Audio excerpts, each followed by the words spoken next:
নমস্কার। গুরুত্বপূর্ণ 50টি এমসিকিউ সিরিজের আজ চলে এলাম ইতিহাসের সেকেন্ড পার্ট নিয়ে। তো আজকেও আমরা একই রকমভাবে 50টি খুবই গুরুত্বপূর্ণ পরীক্ষায় আসার মতো প্রশ্ন নিয়ে আলোচনা করব। তো আজ আমাদের প্রথম প্রশ্নে কী আছে, প্রাচীন ভারতের ইতিহাস থেকে ভারতের কোন প্রত্নতাত্ত্বিক স্থানে ধান চাষের প্রাচীনতম প্রমাণ পাওয়া যায়? তো এখানে 4টি অপশান আছে, হরপ্পা, মেহেরগড়, কোল্ডিহোয়া আর লোথাল। তো এই 4টি জায়গার মধ্যে প্রাচীনতম ধান চাষের প্রমাণ পাওয়া যায় কোথায়? আমাদের সঠিক উত্তর হয়ে যাবে অপশান সি, কোল্ডিহোয়া। পরবর্তী প্রশ্নে চলে যাব। পরবর্তী প্রশ্ন আছে, জৈন তীর্থঙ্কর মহাবীরের জন্মস্থান কোথায়? 4টি অপশান, পাটলিপুত্র, মগধ, কুন্দগ্রাম নাকি বারাণসী। তো আমরা অনেকেই জানি এটা সঠিক উত্তর, এখান থেকে সঠিক উত্তর হয়ে যাবে কুন্দগ্রাম। পরবর্তী প্রশ্ন আছে, কোন বেদে জাদুবিদ্যা ও মন্ত্রের উল্লেখ রয়েছে? তো 4টি অপশান, ঋগ্বেদ, সামবেদ, যজুর্বেদ, অথর্ববেদ। তো এখান থেকে সঠিক উত্তর কি হয়ে যাবে? অথর্ববেদ। পরবর্তী প্রশ্ন, বিম্বিসার কোন রাজবংশের প্রতিষ্ঠাতা ছিলেন? শিশুনাগ, নন্দ, মৌর্য নাকি হর্যঙ্ক। তো বিম্বিসার ছিলেন হর্যঙ্ক বংশের প্রতিষ্ঠাতা। পরবর্তী প্রশ্ন, ইন্ডিকা গ্রন্থের রচয়িতা মেগাস্থিনিস কার রাজত্বকালে ভারতে আসেন? অপশানস, অশোক, সমুদ্রগুপ্ত, চন্দ্রগুপ্ত মৌর্য। বাকি একটা অপশান আছে, দরকার নেই। এখান থেকে সঠিক উত্তর কী হয়ে যাবে? চন্দ্রগুপ্ত মৌর্য। পরবর্তী প্রশ্ন আছে, বুদ্ধচরিতের রচয়িতাকে? 4টি অপশান, বসুমিত্র, নাগার্জুন, অশ্বঘোষ, চড়ক। তো এখান থেকে সঠিক উত্তর কী হয়ে যাবে? অশ্বঘোষ। পরবর্তী প্রশ্নে আছে, এলাহাবাদ প্রশস্তি কে রচনা করেন? তো এলাহাবাদ প্রশস্তি কে রচনা করেন? 4টি অপশান আছে, রুদ্রদমন, হরিসেন, কৌটিল্য নাকি বাণভট্ট। তো এলাহাবাদ প্রশস্তি রচনা করেন কে? সমুদ্রগুপ্তের সভাকবি হরিসেন। তো এখান থেকে হরিসেন বা অপশান বি হয়ে যাবে আমাদের সঠিক উত্তর। পরবর্তী প্রশ্ন, দ্বিতীয় পুলকেশী কোন রাজবংশের শাসক ছিলেন? পল্লব, চোল, চালুক্য নাকি রাষ্ট্রকূট। তো এখান থেকে আমাদের সঠিক উত্তর হয়ে যাবে চালুক্য। চালুক্য রাজ ছিলেন দ্বিতীয় পুলকেশী। বিখ্যাত নালন্দা মহাবিহার কে প্রতিষ্ঠা করেন? 4টি অপশান, সমুদ্রগুপ্ত, হর্ষবর্ধন, ধর্মপাল নাকি কুমারগুপ্ত। তো এখান থেকে সঠিক উত্তর আমাদের কি হবে? সঠিক উত্তর হয়ে যাবে কুমারগুপ্ত 1 বা প্রথম কুমারগুপ্ত।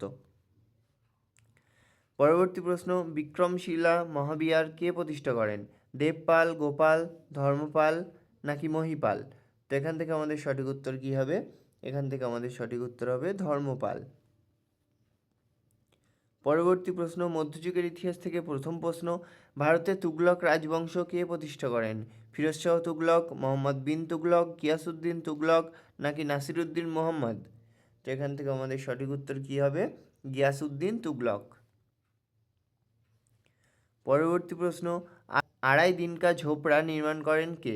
ইলতুৎমিশ, বলবান, কুতুবউদ্দিন আইবক নাকি আলাউদ্দিন খলজি। তো এখান থেকে আমাদের সঠিক উত্তর কি হয়ে যাবে? এখান থেকে সঠিক উত্তর হয়ে যাবে কুতুবউদ্দিন আইবক। পরবর্তী প্রশ্ন, কোন সুলতান তার রাজধানী দিল্লি থেকে দৌলতাবাদে স্থানান্তরিত করেন? আলাউদ্দিন খলজি, ফিরোজ শাহ তুগলক, মোহাম্মদ বিন তুগলক নাকি সিকান্দার লোদি। তো এখান থেকে সঠিক উত্তর হয়ে যাবে, ইতিহাসে যাকে পাগলা রাজা বলা হয় সেই মোহাম্মদ বিন তুগলক। পরবর্তী প্রশ্ন কি আছে, বিজয়নগর সাম্রাজ্য কে প্রতিষ্ঠা করেছিলেন? কৃষ্ণদেব রায়, টিপু সুলতান, হরিহর ও বুক্কা নাকি হাম্বির। তো বিজয়নগর সাম্রাজ্যের প্রতিষ্ঠাতাকে হরিহর ও বুক্কা। অপশান সি হয়ে যাবে সঠিক উত্তর। পরবর্তী প্রশ্ন, অমুক্তমাল্যদা গ্রন্থটি কোন ভাষায় লেখা? সংস্কৃত, ওড়িয়া, কন্নড় নাকি তেলেগু। তো এখান থেকে সঠিক উত্তর হয়ে যাবে আমাদের কি? সঠিক উত্তর হয়ে যাবে তেলেগু। পরবর্তী প্রশ্ন, মুঘল সাম্রাজ্যের মনসবদারি প্রথার প্রবর্তন করেন কে? বাবর, জাহাঙ্গীর, শাহজাহান নাকি আকবর। এখান থেকে সঠিক উত্তর কি হয়ে যাবে? এটা অনেকবার পরীক্ষায় এসেছে এই প্রশ্নটা, আকবর। মুঘল যুগে কোন স্থাপত্যকে স্বপ্নকে পাথরে দেখা বলা হয়েছে বা ড্রিম ইন স্টোন বলা হয়েছে? লালকেল্লা, আগ্রা ফোর্ট, তাজমহল নাকি ফতেপুর সিক্রি। তো এখান থেকে সঠিক উত্তর হয়ে যাবে তাজমহল। পরবর্তী প্রশ্ন, কোন মুঘল সম্রাটকে জিন্দা পীর বলা হতো? শাহজাহান, জাহাঙ্গীর, ঔরঙ্গজেব নাকি আকবর। এখান থেকে সঠিক উত্তর হয়ে যাবে কি? ঔরঙ্গজেব। জিন্দা পীর বলা হতো ঔরঙ্গজেবকে। পরবর্তী প্রশ্ন, শিখদের দশম ও শেষ গুরু কে ছিলেন? গুরু অর্জুন দেব, গুরু তেগ বাহাদুর, গুরু গোবিন্দ সিংহ নাকি গুরু নানক? তো এখান থেকে সঠিক উত্তর কী হবে? গুরু গোবিন্দ সিং। পরবর্তী প্রশ্ন, শিবাজির সময়কালে রাজস্ব প্রশাসন কে দেখাশোনা করতেন? পেশোয়া, অমাত্য, অষ্টপ্রধান নাকি সচিব? তো এখান থেকে সঠিক উত্তর হয়ে যাবে আমাদের অমাত্য। পরবর্তী প্রশ্ন, ভারতের স্বদেশী আন্দোলন কোন ঘটনার প্রেক্ষাপটে শুরু হয়? রাওলাট আইন, অসহযোগ আন্দোলন, বঙ্গভঙ্গ নাকি সাইমন কমিশন? তো এখান থেকে আমাদের সঠিক উত্তর কী হয়ে যাবে? বঙ্গভঙ্গ। পরবর্তী প্রশ্ন, ভারতীয় জাতীয় কংগ্রেসের কোন অধিবেশন থেকে নরমপন্থী ও চরমপন্থী এই দুই ভাগে ভাগ হয়? কলকাতা 1906, সুরাট 1907, লখনৌ 1916 নাকি মাদ্রাজ 1927? তো এখান থেকে আমাদের সঠিক উত্তর হয়ে যাবে সুরাট 1907। পরবর্তী প্রশ্ন, হোমরুল আন্দোলনের প্রধান নেতা কে ছিলেন? অরবিন্দ ঘোষ, লালা লাজপত রায়, বালগঙ্গাধর তিলক ও অ্যানি বেসান্ত নাকি মহাত্মা গান্ধী? তো এখান থেকে আমাদের সঠিক উত্তর কী হবে? বালগঙ্গাধর তিলক ও অ্যানি বেসান্ত। পরবর্তী প্রশ্ন, মহাত্মা গান্ধী তার প্রথম সত্যাগ্রহ কোথায় শুরু করেন? ডান্ডি, খেদা, আহমেদাবাদ নাকি চম্পারণ? তো এখান থেকে সঠিক উত্তর হয়ে যাবে আমাদের চম্পারণ। পরবর্তী প্রশ্ন, কবে অসহযোগ আন্দোলন প্রত্যাহার করা হয়?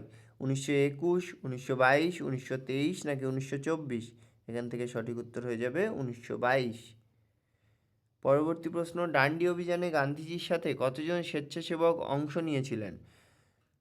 প্রথম অপশান 71 জন, পরের অপশান 78 জন, তারপরে অপশান 88 জন আর অপশান ডি 92 জন। তো এখান থেকে সঠিক উত্তর হয়ে যাবে 78 জন, অপশান বি হয়ে যাবে সঠিক উত্তর।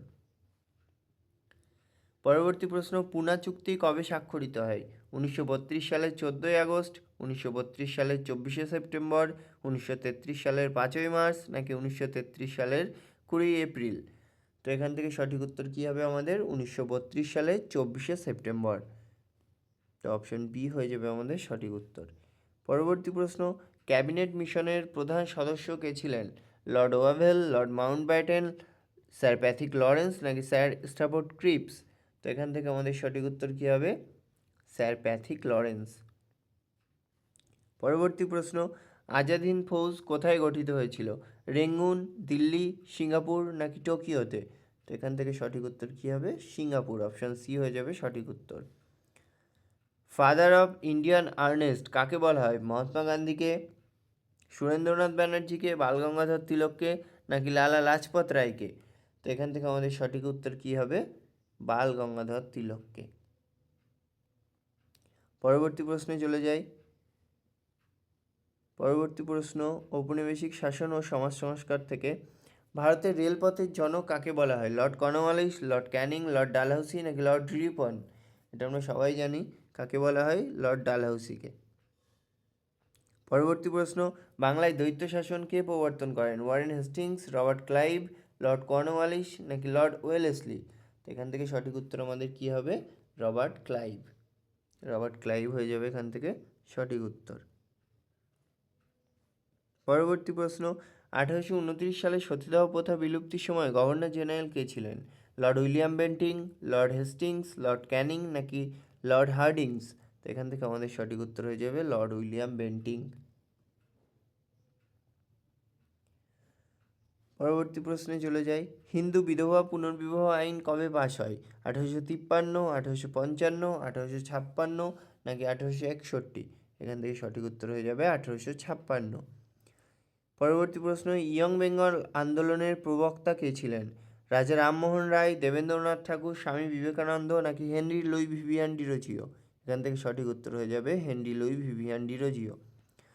সত্যশোধক সমাজ কে প্রতিষ্ঠা করেন? বি আর আম্বেদকর, শ্রীনারায়ণ গুরু, জ্যোতিবা ফুলে, ইভি রামাস্বামী পেরিয়ার? তো এখান থেকে সঠিক উত্তর কী হয়ে যাবে? জ্যোতিবা ফুলে। পরবর্তী প্রশ্ন, তত্ত্ববোধিনী সভা কে প্রতিষ্ঠা করেন? রাজা রামমোহন রায়, দেবেন্দ্রনাথ ঠাকুর, ঈশ্বরচন্দ্র বিদ্যাসাগর নাকি কেশবচন্দ্র সেন? তো এখান থেকে সঠিক উত্তর হয়ে যাবে দেবেন্দ্রনাথ ঠাকুর। পরবর্তী প্রশ্ন, কবে ইস্ট ইন্ডিয়া কোম্পানি থেকে ব্রিটিশ সাম্রাজ্যের হাতে ভারতের শাসনভার হস্তান্তরিত হয় 1856, 1858, 1861 নাকি 1872? তো সঠিক উত্তর হয়ে যাবে 1858। পরবর্তী প্রশ্ন, ভার্নাকুলার প্রেস অ্যাক্ট কে প্রত্যাহার করেন? Lord Liton, Lord Ripon, Lord Dufferin নাকি লর্ড কার্জন? তো এখান থেকে সঠিক উত্তর হয়ে যাবে লর্ড রিপন। বেঙ্গল গেজেট নামক ভারতের প্রথম সংবাদপত্রটি কবে প্রকাশিত হয়? চারটি অপশান, 1757, 1765, 1780 নাকি 1800? তো এখান থেকে সঠিক উত্তর কী হবে? সঠিক উত্তর হবে অপশান সি, 1780। পরে বিভিন্ন বিদ্রোহ ব্যক্তিত্ব থেকে প্রশ্ন আছে। প্রথম প্রশ্ন, মুন্ডা বিদ্রোহের প্রধান নেতা কে ছিলেন? সিধু ও কানু, বিরসা মুন্ডা, তিতুমির নাকি রানী গাইডিনলিউ? তো এখান থেকে সঠিক উত্তর কী হয়ে যাবে আমাদের? বিরসা মুন্ডা। সিধু কানু কিসের ছিল? সাঁওতাল বিদ্রোহের প্রধান নেতা।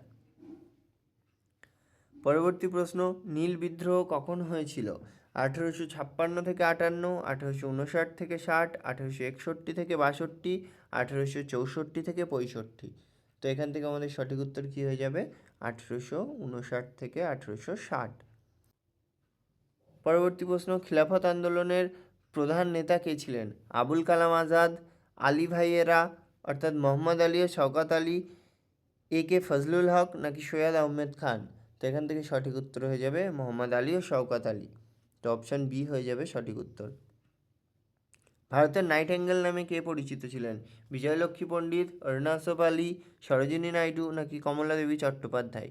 তো এখান থেকে সঠিক উত্তর হয়ে যাবে সরোজিনী নাইডু। পরবর্তী প্রশ্ন আছে, ইনকলাব জিন্দাবাদ স্লোগানটি প্রথম জনপ্রিয় করেন কে? চারটি অপশান, মহাত্মা গান্ধী, ভগৎ সিং, সুভাষচন্দ্র বসু নাকি ইকবাল? ইকবাল যে অপশানটা আছে সেইটার ব্র্যাকেটে দেখো লেখা আছে মূলত তিনিই স্লোগানটির রচয়িতা, মানে রচনা তিনি করেছিলেন স্লোগানটির, কিন্তু এখানে প্রশ্ন কি আছে? প্রশ্ন আছে আমাদের স্লোগানটি জনপ্রিয় করেন কে? তো এখান থেকে সঠিক উত্তর কি হয়ে যাবে? ভগৎ সিং। ভগৎ সিং হয়ে যাবে এখান থেকে সঠিক উত্তর। পরবর্তী প্রশ্ন কি আছে, ইন্ডিয়ান অ্যাসোসিয়েশন কে প্রতিষ্ঠা করেন? চারটি অপশান, অরবিন্দ ঘোষ, গোপালকৃষ্ণ গোখলে, দাদাভাই নওরোজি নাকি সুরেন্দ্রনাথ বন্দ্যোপাধ্যায়? তো এখান থেকে সঠিক উত্তর হয়ে যাবে সুরেন্দ্রনাথ বন্দ্যোপাধ্যায়। পরবর্তী প্রশ্ন, দ্বিতীয় গোলটেবিল বৈঠক যেটা 1931 সালে হয়, কে ভারতীয় মহিলাদের প্রতিনিধিত্ব করেছিলেন? অ্যানি বেসান্ত, বিজয়লক্ষ্মী পণ্ডিত, কমলা দেবী চট্টোপাধ্যায় নাকি সরোজিনী নাইডু? তো এখান থেকে সঠিক উত্তর হয়ে যাবে সরোজিনী নাইডু। পরবর্তী প্রশ্ন, গান্ধীজির রাজনৈতিক গুরু কে ছিলেন? দাদাভাই নওরোজি, অরবিন্দ ঘোষ, গোপালকৃষ্ণ গোখলে নাকি বাল গঙ্গাধর তিলক? তো এখান থেকে সঠিক উত্তর হয়ে যাবে গোপালকৃষ্ণ গোখলে। পরবর্তী প্রশ্ন, ভারতীয় জাতীয় কংগ্রেসের প্রথম মুসলিম সভাপতি কে ছিলেন? আবুল কালাম আজাদ, মোহাম্মদ আলী জিন্নাহ, বদরুদ্দিন তয়েবজি নাকি সৈয়দ হাসান ইমাম? তো এখান থেকে সঠিক উত্তর হয়ে যাবে বদরুদ্দিন তয়েবজি। পরবর্তী প্রশ্ন অর্থাৎ আজকে শেষ প্রশ্ন, ভারতীয় সংবিধানের জনক কাকে বলা হয়? জওহরলাল নেহেরু, ডক্টর বি আর আম্বেদকর, সর্দার বল্লভভাই প্যাটেল নাকি ডাক্তার রাজেন্দ্র প্রসাদ? তো এখান থেকে সঠিক উত্তর হয়ে যাবে ডক্টর বি আর আম্বেদকর। ডক্টর বি আর আম্বেদকরকে বলা হয় ভারতীয় সংবিধানের জনক। তো এই ছিল আজকের 50টি খুবই গুরুত্বপূর্ণ প্রশ্ন। এর ভিতর থেকে আশা করা যায় তোমাদের যে কোনো রকম পরীক্ষায় অনেক প্রশ্নই তোমরা এই সিরিজগুলো থেকে কমন পেয়ে যাবে। তো আশা করবো তোমরা ভিডিওগুলো প্রতিদিন ফলো করবে, যেভাবে আমি ভিডিওগুলো আপলোড করতে থাকবো তোমরা সেগুলো দেখবে। তো আজকের মতো এটুকুই।